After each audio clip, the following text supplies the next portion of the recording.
Bienvenue à l'émission Le Miroir sur Rwanda TV. Il y a mon oreillette qui part comme d'habitude. Nous sommes avec nos amis de African Leadership University. Ah là là, je suis super content d'être avec eux. Il y en a qu'on reconnaît directement parce qu'ils sont avec nous depuis plusieurs années. Je discutais avec eux avant de commencer et il y en a deux ou trois qui étaient avec nous au début de leurs études à African Leadership University et maintenant ils sont presque à la fin. Et voilà, on les voit grandir sous nos propres yeux. Et ce que ça me dit, c'est que en même temps qu'on les voit grandir sous nos propres yeux, vous me voyez vieillir sous vos propres yeux. Donc, mais il y a quelqu'un qui m'a dit que vieillir, it's a blessing. Donc, je vais bien le prendre. Il faut retenir que nous serons tout au long de cet épisode avec nos amis de African Leadership University. Ne bougez surtout pas, on revient après une petite pause.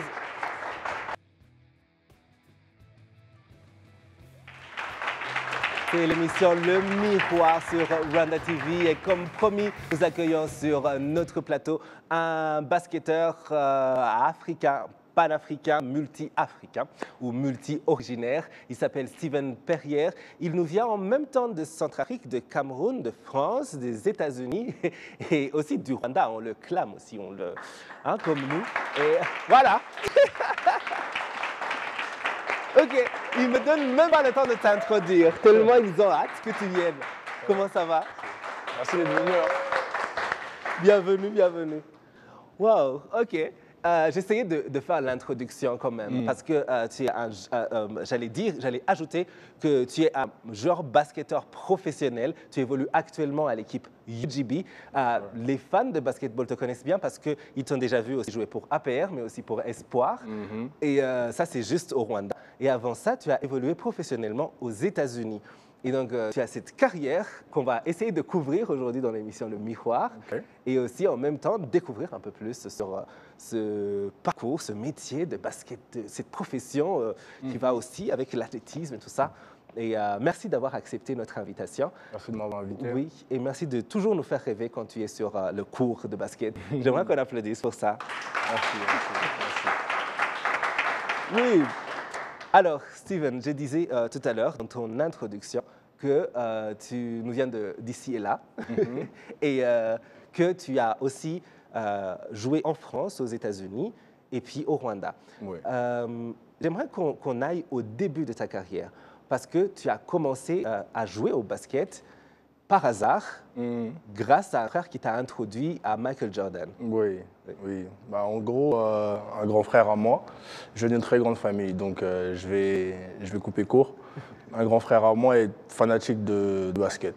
Et quand on est fanatique de basket, la première personne à qui on pense, c'est Michael Jordan. Oui. Donc il m'a vraiment mis dans le bain. Il m'a montré des matchs, acheté des maillots et tout ça. Et oui, j'ai pris goût, quoi. Oui. J'ai pris goût. D'accord. Et tu avais quel âge à ce moment-là? Dans les 14-15 ans. 14-15 ans. Oui, avant ça, je faisais du foot. Ouais, tous les petits, en grandissant, c'est vrai. Tous footeux, donc ouais. Et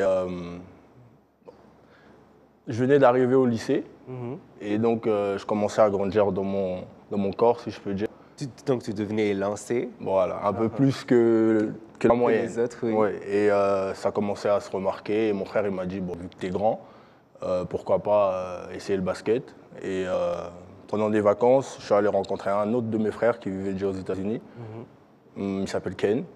Et c'est lui vraiment qui m'a mis dans les workouts, comment shooter, comment dribbler et tout ça. Donc ouais, c'était petit à petit. Je dirais que ma famille m'a inspiré. Et ça a inspiré à te lancer, ouais. Ça c'est sûr. Ouais. Et à ce moment-là, tu vivais en France. Oui. Oui. Et puis tu pars aux États-Unis.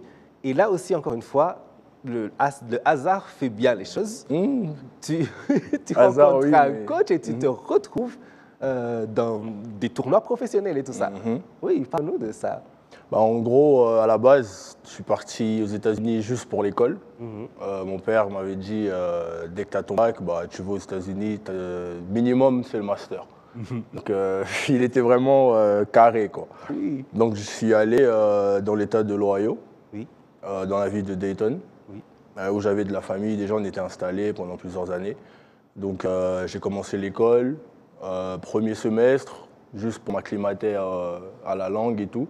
Je suis parti à, comment ça s'appelle, à Saint-Clair Community College. Et j'ai passé un semestre, 2 semestres, et tout d'un coup, dans la cafétéria, le coach, à l'époque, de l'équipe me remarque et me demande si je suis un sportif, si je joue au ballon et tout. Je dis oui, je fais un peu de basket et tout, mais pas sérieusement, parce que je suis plus ici pour les études. Je viens de France, etc. Je suis né en Afrique et tout, donc on a un peu concerté. Il m'a dit, OK, on a un open gym cet après-midi, pourquoi pas nous joindre? Donc j'ai fait ce que j'avais à faire quand je suis arrivé là-bas et il m'a offert une bourse. Il t'a offert Ouais. OK. OK. Écoute, ça c'est un message pour les parents là. Parce que franchement, il ne faut jamais négliger quoi que ce soit parmi les activités et les talents de ces enfants. Pas du tout. Wow! Ouais. Et après ça, tu as commencé à jouer donc, pour l'équipe de... Oui, beaucoup plus sérieusement. Oui. J'ai passé 2 ans là-bas et à la fin de ma deuxième année, j'ai eu une bague pour le National Championship. Wow. Merci. Après cela, encore plus dans le hasard, dans tout ce que Dieu fait, je me suis retrouvé dans une plus grande école encore, dans le Tennessee. Je venais tout juste d'ouvrir mon Twitter. Je reçois un message sur Twitter d'un coach, un nom un peu grec et tout. Je me dis, attends, mais ça vient d'où ça? Et il s'avère que c'était le coach assistant de cette équipe. Et ils avaient entendu parler de moi et m'avaient vu dans le highlight d'un autre joueur, en fait. Ce qui était complètement... oui, ça m'a vraiment fait, on va dire, me rendre compte que like God works in mysterious ways. C'est sûr. Donc, il t'a vu dans la vidéo d'un autre joueur. Tu étais dans le background de cet autre joueur. Exactly, yeah. Wow. C'était le highlight d'un autre joueur et il m'a vu juste comment je bougeais, comment j'étais, on va dire, dans ses highlights. Je sais pas comment il a fait. Oui. Et ça lui a mis, on va dire, la puce à l'oreille. Il a parlé à son coach principal et il m'a envoyé un message. Et ils m'ont dit, OK, est-ce que tu seras intéressé à venir try out? Le coach, à la fin du deuxième essai, le coach il me prend sur le côté et il me demande, enfin par rapport aux études et tout, comment est-ce que, enfin quel est ton GPA en gros? Oui. Quel est ton GPA? Et je lui dis à l'époque, je crois que c'était un 3,7 ou un 3,8. C'est-à-dire les notes que tu as académiques. Hein? Voilà. Oui. Ouais. Et à ce moment-là, il fronce un peu les sourcils, il me dit, OK, bah si c'est ça, bah tu viens de gagner. Tu as aussi dans la tête. Bah, en gros, il me dit, tu viens de gagner une bourse valant $60 000. J'aurais dit, OK. So, c'était une circonstance, tu vois, juste, you know, God preparing me. Oui. Me being ready at the time. So, ça, c'est très... Et puis, tu te mets à jouer avec cette équipe, ouais. Et ça se passe bien aussi. Oui.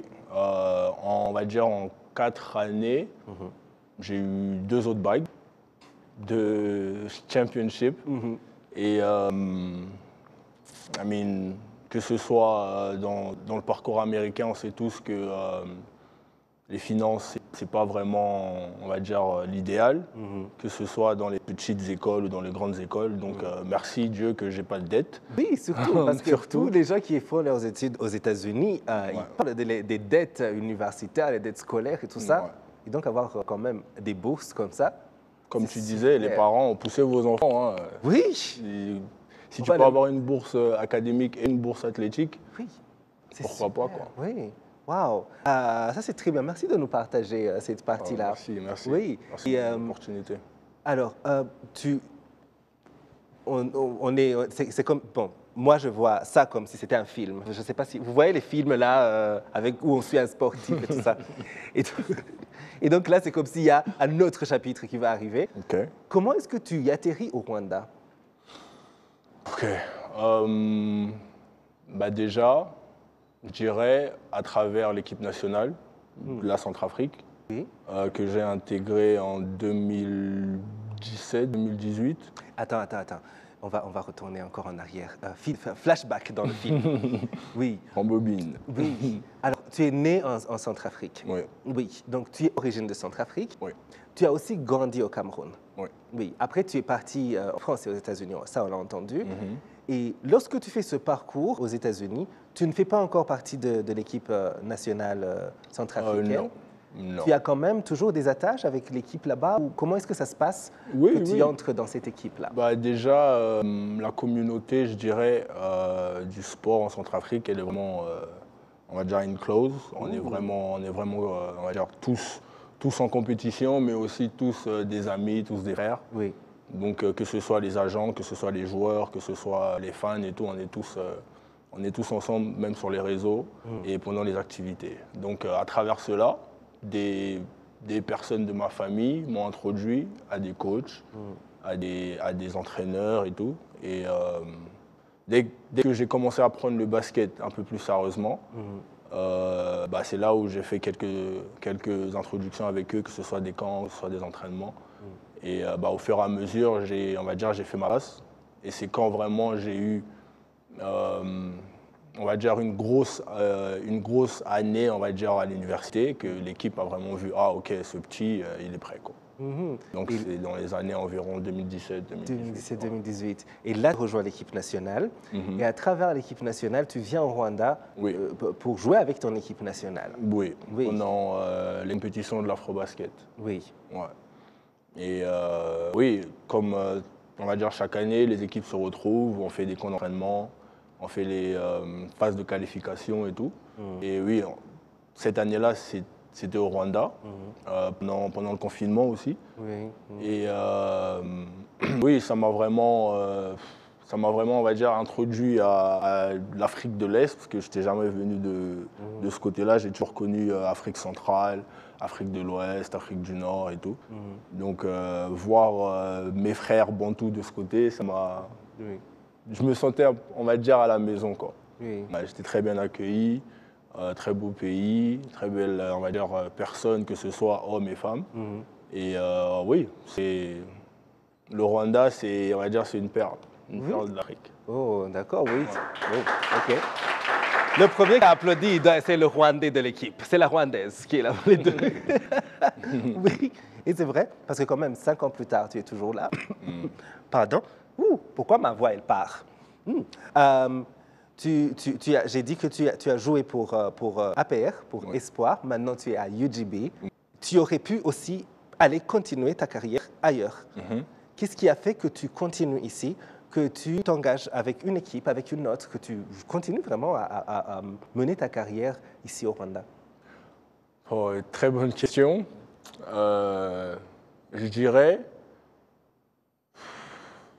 un sens de... comment dirais-je? En anglais, je dirais belonging. Oui. Donc un sens d'attachement, un sens de... Un sentiment d'appartenance. Un sentiment d'appartenance, exactement. Dans le sens où, ayant grandi dans la diaspora, mais aussi sur le continent, je suis quelqu'un qui observe beaucoup. Et partout où je me retrouve, j'essaie toujours on va dire, de mettre dans les chaussures de la prochaine personne. Et avec toutes mes expériences, on va dire, tous les pays que j'ai visités et tout, l'endroit où je me sens le mieux, où je me sens moi-même, où je me sens, on va dire, accompli, où je pourrais accomplir even plus que ce que j'ai déjà accompli, par la grâce de Dieu, je pense que c'est l'Afrique. Parce que même quand je descends de l'avion, juste l'air que je respire, il est différent, tu vois. La nourriture que je mange, elle est différente. Les sentiments avec lesquels, on va dire, quand je me mélange avec d'autres personnes, d'autres communautés, je me sens vraiment, je me sens moi-même, quoi. Et on va dire, à l'instar de passer du temps en Europe, aux États-Unis, oui, c'est bien, c'est l'Ouest, mais c'est pas... Tu te sens pas chez toi. Voilà, c'est pas la maison, quoi. OK. Nous, on n'a pas de problème ici au Rwanda, vraiment. On est content que tu sois là, on t'accueille, bienvenue. Oui. Merci. Alors, nous sommes dans l'émission Le Miroir. Nous découvrons la carrière de Steven Perrière, basketteur professionnel. Il évolue à UGB pour le moment. Aujourd'hui, il nous parle de son parcours. Nous sommes avec aussi nos amis de African Leadership University. Oui. Et je sais que vous avez des questions pour notre invité. Mais avant, comme vous le savez dans cette émission, on aime bien mettre nos invités au défi. Et notre défi, ce sera un petit quiz. On va tester ta connaissance sur la pop culture rwandaise avec des questions de vrai ou faux. Tu es prêt? Toujours. Oui, si tu arrives à avoir 2 points sur 3, tu auras passé. Ok. Tu auras passé l'examen. Alors, première question de vrai ou faux pour toi. K-Shot est un rappeur populaire rwandais. Vrai ou faux? Hey, Shot, if you're watching, you're my bro. Ah, tu connais ah. That was easy. Ah, je ne pensais pas que tu connaissais la musique Oui, oui, c'est mon gars. Ah oui, C'est mon gars sûr. Oui, en plus, il a de très, très belles chansons. Yes. C'est de la très bonne musique. Deuxième question pour toi. Alors, musique, c'est bon. On parle cette fois-ci de cinéma, en quelque sorte. Oh, ok. Alors, City Made est une série populaire rwandaise. Vrai ou faux? City Made. City Made. Ok. I'm gonna guess. Je vais deviner, je ne suis pas sûr. Je dirais non. Tu dirais faux? Je dirais faux. Si, c'est vrai. C'était un piège parce que c'est la série et le titre qui sent le moins rwandais, là, qui sonne le moins. Parce que City Made, ça va te faire penser à quelque chose kényan ou autre chose. Oui, mais c'est ça. En fait, c'est là où tu m'as eu. Parce que je me suis dit, ça ne peut pas être rwandais. C'est ça le piège. C'est une série rwandaise. Et une dernière question pour toi. Umuheto est une marque de vêtements made in Rwanda. Vrai ou faux? Umuheto. Umuheto. Oui. Je dirais non. Oui.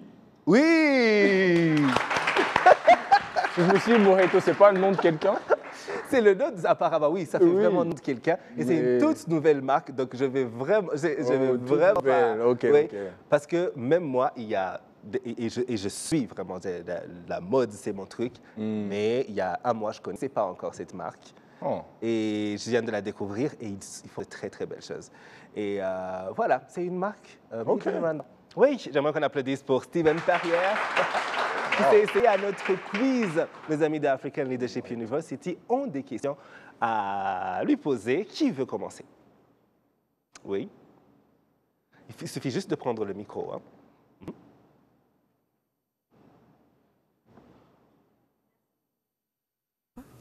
Oui, on t'entend. Comment tu t'appelles? Je m'appelle Kenza, je suis une Tchadienne. Je suis en première année à l'université African Leadership.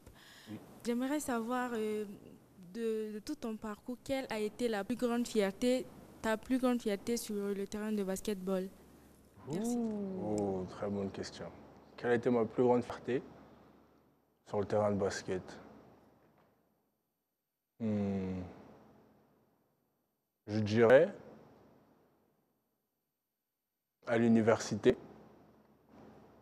l'année où on a eu notre deuxième bague, parce que c'était ma dernière année, l'année où j'ai eu mon diplôme, l'année où j'ai vraiment, on va dire, atteint un seuil où je me dis, ok, ça c'est un nouveau niveau que je peux maintenant tu vois, continuer à grimper, continuer on va dire, à pousser, quoi. Wow. Donc, oui, je dirais ma dernière année de l'université en tant qu'athlète. Ouais, c'était ma plus grande fierté. OK, oui, une autre question? Je m'appelle Emmanuela, je suis burundaise et j'aimerais savoir quel est le joueur ou coach qui t'a le plus marqué ou influencé? La fin de la question? Le joueur ou le coach? Qui t'a le plus marqué ou influencé? Marqué ou influencé. Oh, OK.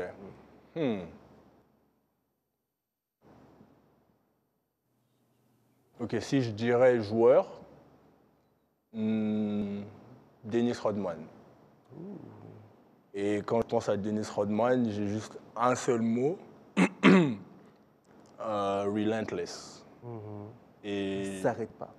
Continue à pousser. Voilà. Et je pense que c'est quelqu'un qui m'a vraiment inspiré dans mon jeu. Si vous avez l'occasion, venez voir un de nos matchs et vous saurez de quoi je veux parler. Absolument. La prochaine fois, on va avoir leur match tous ensemble, en groupe. Oui, ce serait bien. Ça serait cool. Oui, OK. Ça serait cool. Et en tant que coach, je dirais, ça s'est passé très, très récemment.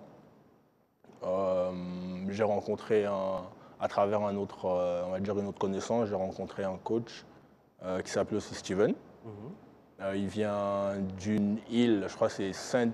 Andrews Island, je crois qu'il vient du Canada.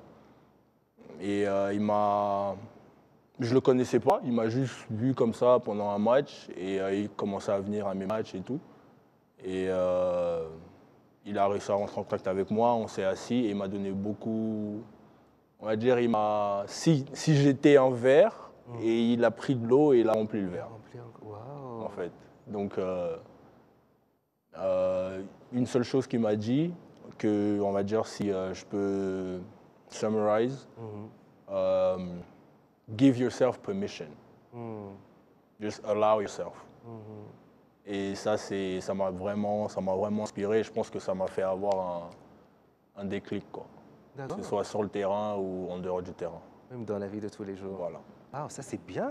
Imagine quelle générosité de voir un athlète et de lui partager autant de... Wow, c'est très bien. Une autre question peut-être? Oui, une autre question? Oui, je me nomme Emmanuela de la Côte d'Ivoire et je suis en deuxième année à l'African Leadership University. J'aimerais savoir comment tu gères la pression avant un match décisif.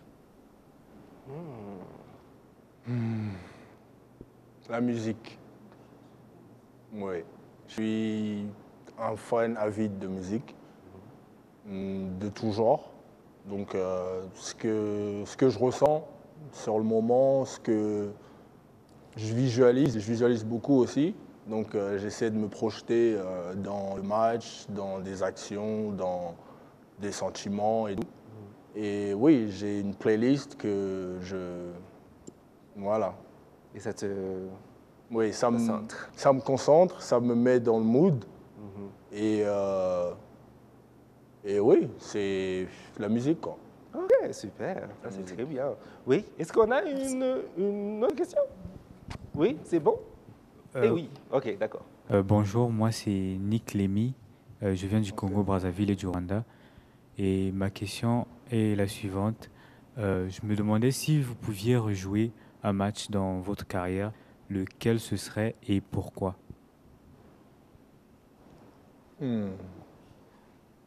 Waouh. Jouer un match, lequel ce serait et pourquoi? Ok, je dirais mon tout premier match. Pourquoi? Juste en mettant en perspective on va dire tous les autres matchs que j'ai joués, je pense que j'approcherai mon premier match avec une vision un peu plus différente. Enfin, c'est aussi facile à dire si tu connais. Parce que maintenant tu connais. Oui. Voilà. Mais je dirais j'aurais un peu plus d'amour pour le jeu. Parce que, on va dire, mon amour pour le jeu est venu au fur et à mesure. Comme je l'ai dit tout à l'heure, c'est ma famille qui m'a, on va dire, instillé en moi, quoi, introduit. Donc, mon premier match, je le jouerai en tant que fan de basket. Pas parce que quelqu'un m'a introduit, parce que j'étais grand, blablabla et tout, non. Mais parce que c'est moi qui ai, on va dire, c'est moi qui ai choisi d'aller jouer. D'accord. Parce que je suis un fan. Ok. Ouais. Ça, c'est une réponse inattendue, franchement. Oui. Ah. Wow. Ok, c'est l'émission Le Miroir et nous sommes presque à la fin de notre épisode. On me dit que qu'il est presque temps. Le temps passe trop vite. On aimerait continuer. Oui, on a tellement de questions à poser. J'espère que tu pourras revenir. Oh, tu m'invites, je viens. Ok, super. Ah, ça c'est très bien. On va le faire revenir chaque mois. Oui, alors, mais avant de te poser notre question phare, j'aimerais finir un peu avec ça, parce que tu as de l'expérience dans ce métier, dans cette profession de basketteur professionnel. Qu'est-ce qui fait un bon basketteur? Je ne sais pas, pour ceux qui nous suivent, qui veulent se lancer, ils ont des enfants qui se lancent ou qui rêvent de, je ne sais pas. qu'est-ce qui fait un bon basketteur? Ok, ça va pas être un seul mot. Mon opinion, le basket, c'est un jeu à la fois individuel et collectif. Donc, si on prend ça en considération, quelle est la meilleure qualité, le meilleur skill que quelqu'un, que ce soit un sport individuel, que ce soit un sport collectif, devrait avoir pour pouvoir, on va dire, être le meilleur de lui-même et apporter le meilleur de lui-même à l'équipe. Oui. Mon opinion, je pense que avoir de l'humilité. L'humilité. Oui. Parce que dans l'humilité, tu peux, ça va, on va dire, ça va te donner l'opportunité de te remettre en question, mais aussi d'avoir une oreille ouverte. Parce que c'est pas tout le monde qui peut prendre, on va dire, des critiques, c'est pas tout le monde qui peut, tu vois. Donc avoir de l'humilité dans le sens où avoir une ouverture d'esprit pour comprendre que oui, il y a des moments où il faut être individuel, mais il y a des moments aussi, c'est l'équipe qui doit, on va dire, être au-dessus de tout. Donc ouais, en tant que basketteur, je trouve qu'une des plus grosses qualités à avoir, c'est être humble, avoir de l'humilité. Voilà. Eh bien, oui, c'est bien noté. J'aimerais qu'on applaudisse pour Steven. Merci pour la générosité de ton partage de ton parcours. On a beaucoup de basketteurs, d'athlètes qu'on apprécie beaucoup, qui nous font rêver dans ce que vous faites. Et ça fait toujours plaisir et ça inspire encore plus de connaître le background, le parcours derrière, de savoir aussi que vous êtes des êtres humains, même si vous pouvez voler au-dessus des gens. Et on finit toujours notre émission avec notre question phare. Nous essayons de gagner le prix de la question la plus bizarre de toute l'histoire de la télé avec ça. Ok. Face au miroir, lorsque tu te regardes, Steven Perry, qu'est-ce que tu aimes le plus sur toi physiquement et qu'est-ce que tu aimes le moins? Oh. Qu'est-ce que j'aime le plus physiquement? Oui. Qu'est-ce que j'aime le moins? Bah, je dirais physiquement mon regard. Le regard? Oui. Oui. Parce que je sais, et avec expérience, que les yeux ne mentent pas. Donc, peu importe ce que je pourrais dire, peu importe ce que je pourrais, on va dire, montrer, si tu regardes dans mes yeux, tu vas savoir tout de suite. Oui, il ment ou il ment pas. Ah, d'accord. Oui, et j'aime le moins. Enfin, rien, hein. Dieu m'a créé, donc qu'est-ce qu'il y a à ne pas aimer, quoi. J'adore cette réponse. J'adore cette réponse. J'aimerais si on pouvait tous être comme ça, ce serait bien. Je pense que même Dieu, il serait content. Il dirait ces ingrats qui continuent à me demander des abdos alors que je leur ai donné un ventre. Merci beaucoup, Steven, d'être passé dans l'émission de Miroir. Oui.